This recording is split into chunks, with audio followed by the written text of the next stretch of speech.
The courtroom had gone so quiet that Theodore Bassett could hear the fluorescent light buzzing above the defendant's table. He was holding a mop. He had forgotten he was still holding it. The judge, a heavyset man named Honorable Douglas Firth, leaned forward over the bench and looked at Theodore the way people look at something that doesn't quite belong where it is. A maintenance worker, a man in gray coveralls with the embroidered name Ted above his left breast pocket, standing in the aisle of courtroom 4B of the Ontario Superior Court of Justice, gripping a yellow mop handle like it was the only thing keeping him upright. "Sir," Judge Firth said slowly, "do you intend to address this court?" Theodore Bassett looked down at the mop. He set it against the nearest bench carefully, the way you set something down when you're not sure you'll come back for it. "Yes, Your Honor," he said, "I do." He had been pushing that mop for 6 years by then. Before that, he had been Norman Bassett and Associates, a litigation firm that had, in its best years, occupied the entire 14th floor of a King Street building in Toronto. Theodore had built it case by case, starting when he was 32 with nothing but a second-hand briefcase and a borrowed office chair.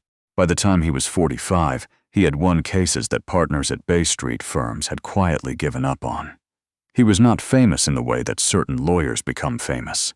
He was known the way a carpenter is known, by the quality of the thing left standing when the work is done. His wife, Margaret, had been a physiotherapist with a gift for noticing when people were in pain, even when they were pretending not to be.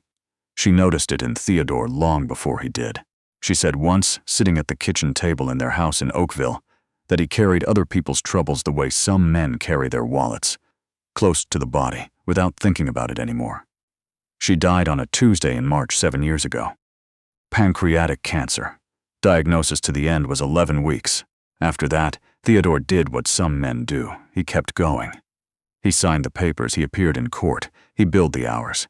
For nearly a year he functioned the way a clock functions when the spring is nearly wound out.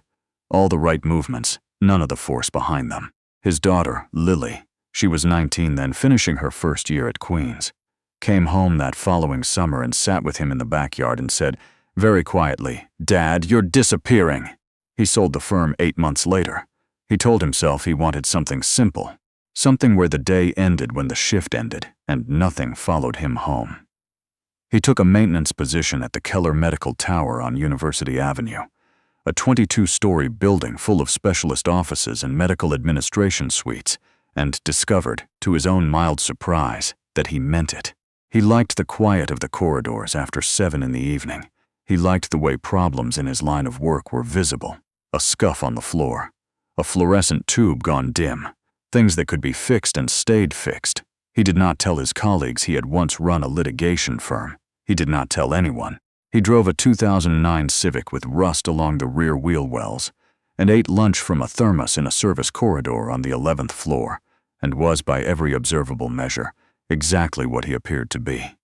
He first saw Audra Sinclair on a Wednesday evening in November, standing alone near the elevators on the lobby level. It was past 8 o'clock. The building was mostly emptied out. Theodore had come down from the 16th floor and was cutting through the lobby with his cart when he noticed her. Not because she was striking, though she was, but because of the way she was standing, very still. One hand on her phone, which she wasn't looking at. The kind of stillness that is not calm. He recognized it. He had seen it in his own bathroom mirror 7 years ago. She was wearing a charcoal coat, a good one, and she had the posture of someone who had spent decades walking into rooms with authority. But she was standing in the empty lobby of a medical building at 8 in the evening, looking like she had just been told something she didn't know how to put down. He almost kept walking.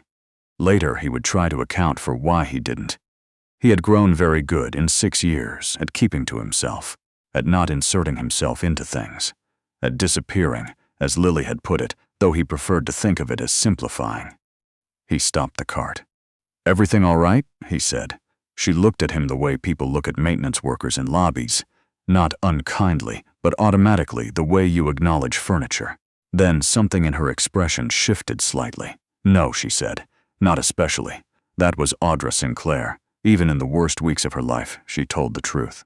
She was the founder and chief executive of Sinclair Biomedical Solutions, a mid-sized Hamilton-based company that had developed a diagnostic screening tool for early-stage cervical abnormalities. The technology was not glamorous. It was not the kind of thing that attracted the attention of venture capital firms or earned profiles in Canadian business. But it worked, and it was affordable. And in the 3 years since it had received Health Canada approval, it had been deployed in 42 community health clinics across northern Ontario and rural New Brunswick.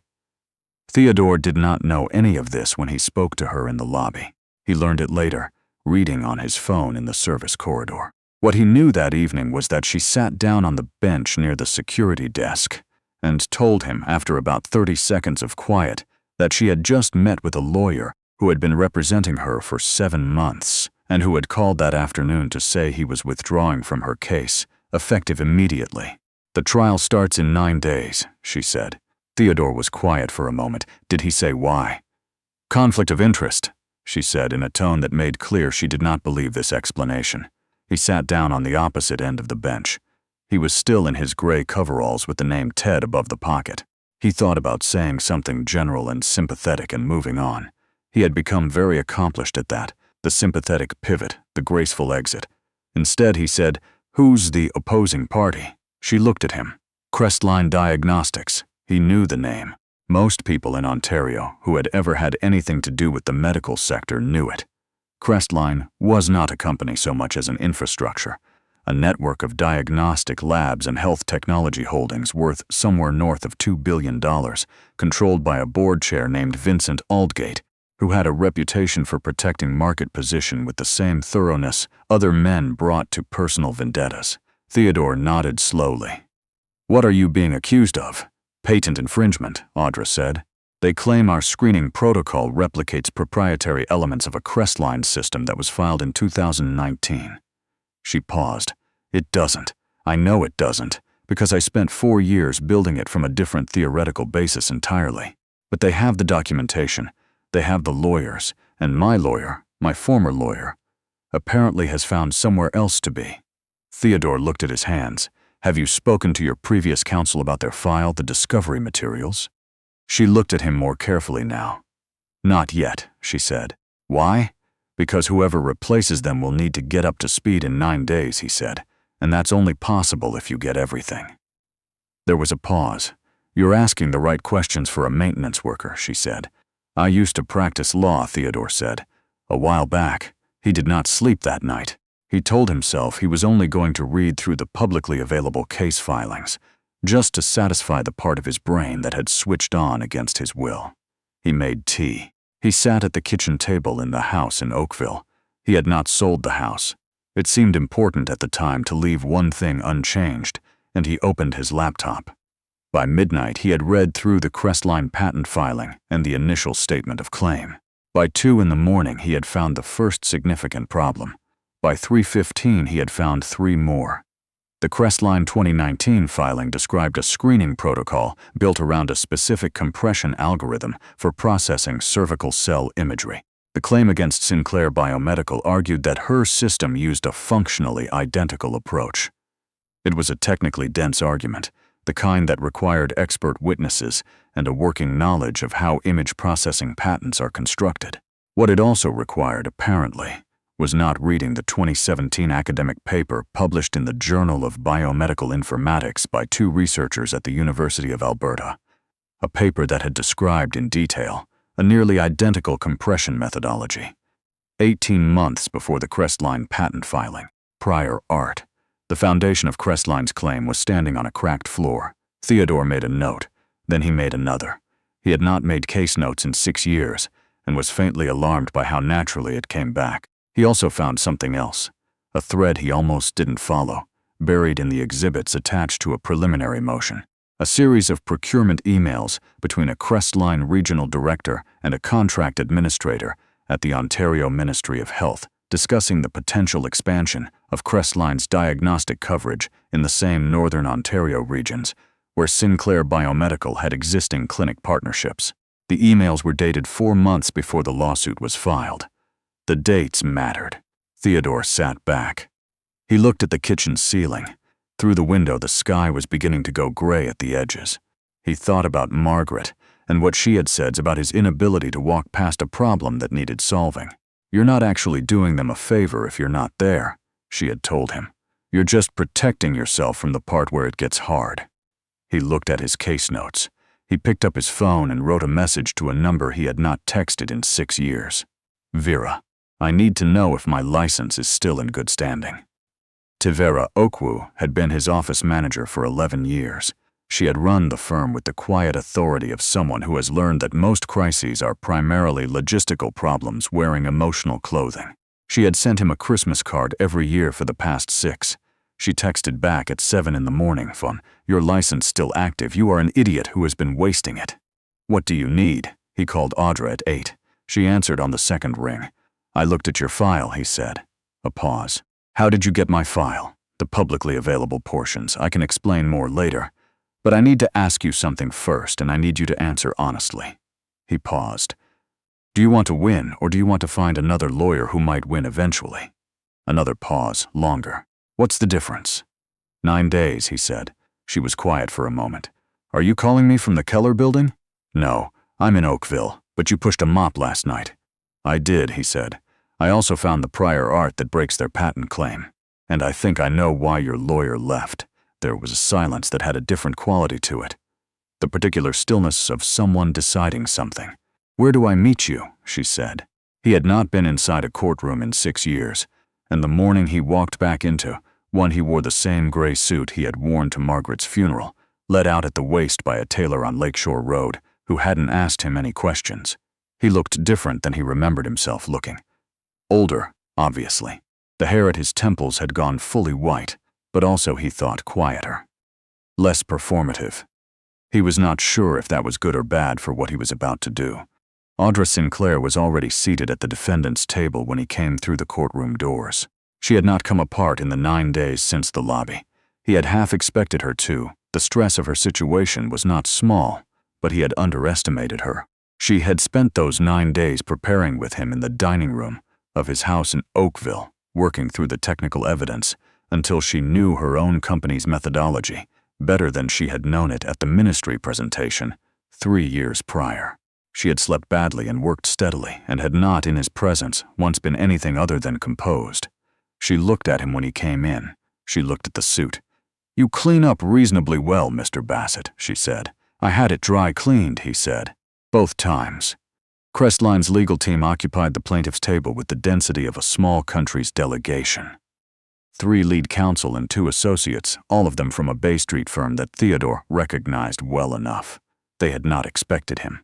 He had confirmed his appearance to the court the previous Thursday, but no one from Crestline had responded in a way that suggested they had processed what it meant. One of the senior counsel, a man named Philip Rourke, whom Theodore had appeared opposite twice in the early 2000s, looked up when Theodore took his seat.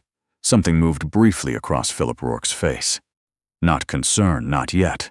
More like recognition and the beginning of recalculation. Good, Theodore thought. He did not attempt to match Crestline's volume.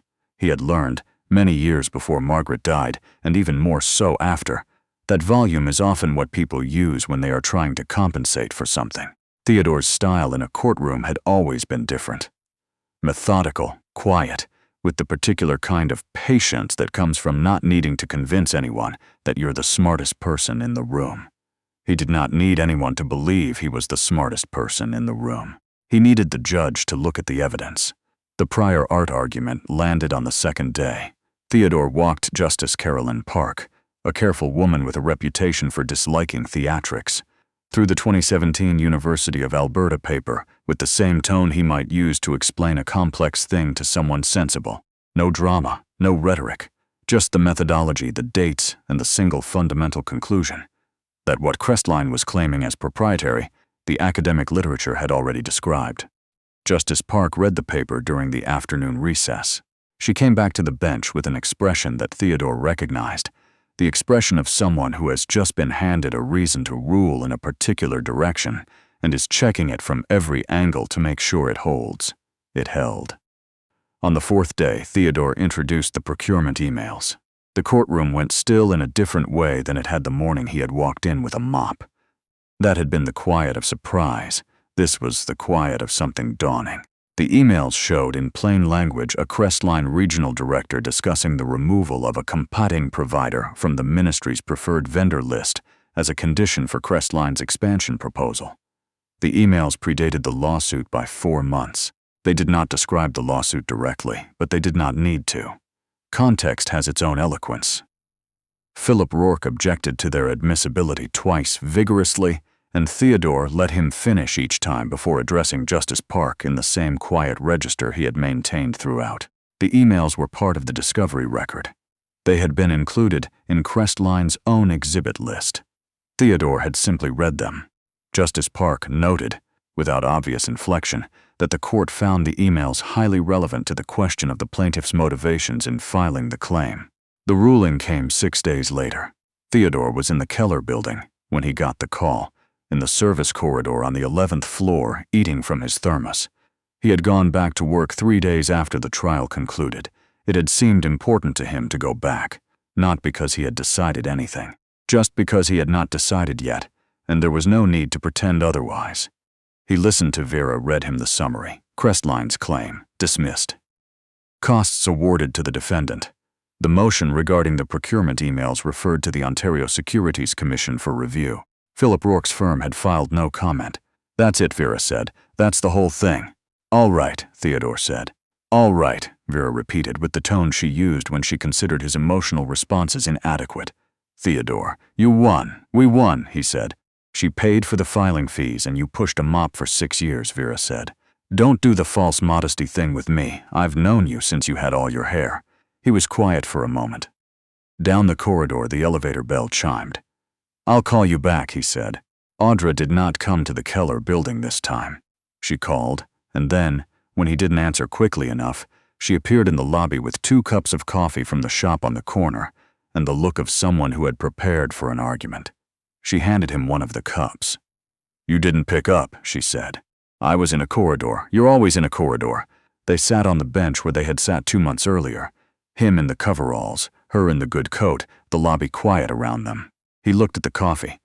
You're about to offer me something, he said. I am, she said. I'd like to fund a pro bono clinic. Medical sector disputes primarily. Small providers, practitioners, people who can't afford the firms that the Crestlines of the world use. There are more of them than people think. She paused. I'd want it to be independent. I'd fund it for 3 years and step back entirely from the operational side. Theodore looked at the floor. Who would run it? Someone with a litigation background, Audra said. Someone who already knows the medical sector better than he realizes. Someone who spent the last 6 years learning to pay attention to the things most lawyers stop noticing after their first decade. He said nothing for a moment. I'm not going to work in an office with a view, he said. You can have a broom closet for all I care, she said. I just want someone who's going to actually show up. He looked at her. She looked back. Outside, University Avenue was doing what University Avenue does in November. Gray sky, bare trees, the particular Canadian winter light that is not quite dark and not quite kind but honest in its way and oddly beautiful once you've lived in it long enough. He thought about Margaret, about the kitchen table and the tea gone cold and the case notes he'd made through the night, about Lily, who had come home from Vancouver last Christmas and spent the whole long weekend asking him, in her careful way, whether he was still disappearing. He wasn't. He didn't think he was anymore. I'll want to look at the proposed budget, he said. Audra Sinclair put her coffee cup down on the bench and pressed her lips together in a way that was not quite a smile, but was something adjacent to it. I brought the numbers, she said, and reached into her bag. The clinic opened the following April, in a suite of offices on Dundas Street West, 2 blocks from a Tim Hortons and directly across from a community health center that referred its first 3 clients within the opening week. Theodore drove there each morning in the 2009 Civic with the rust along the rear wheel wells. He had been advised by several people to get something newer. He did not see the point. The car ran fine. His name was on the door, not the whole name, just T. Bassett, LLB, in the kind of plain lettering that doesn't announce itself. He had chosen the font himself at a small printing shop on Bloor Street, and the woman behind the counter had asked if he was sure he didn't want something bolder. This is fine, he said. People will find it if they need to. And they did. He took cases that no one else wanted. Nurses challenging wrongful dismissal from hospital boards, independent diagnostic lab owners buried under regulatory filings they couldn't afford to contest, physiotherapists defending themselves against bad faith complaints. He read everything. He slept adequately. He still ate lunch from a thermos most days, though now he did it at a desk rather than a corridor floor, which Vera said was at minimum a marginal improvement. Lily called every Sunday. She had started calling every Sunday 2 months after the trial, which he suspected was not a coincidence, though he didn't ask. They talked about ordinary things, her work, the weather in both cities, whether he was eating properly. She asked once, in the way she had of asking important things, as if they were afterthoughts, if he was happy. He thought about it before answering. He took that kind of question seriously. "I think I'm useful," he said, "which is closer to happy than I've been in a while." She was quiet for a moment on the other end. "Okay," she said. "That's good, Dad. That's actually really good." He looked out the window of the Dundas Street office, the parking lot, the bare branches of a Manitoba maple starting to bud in the April light, a woman walking quickly past with a stroller and a coffee, the ordinary velocity of the city carrying on. He had forgotten for a while that he was still part of it. He remembered now.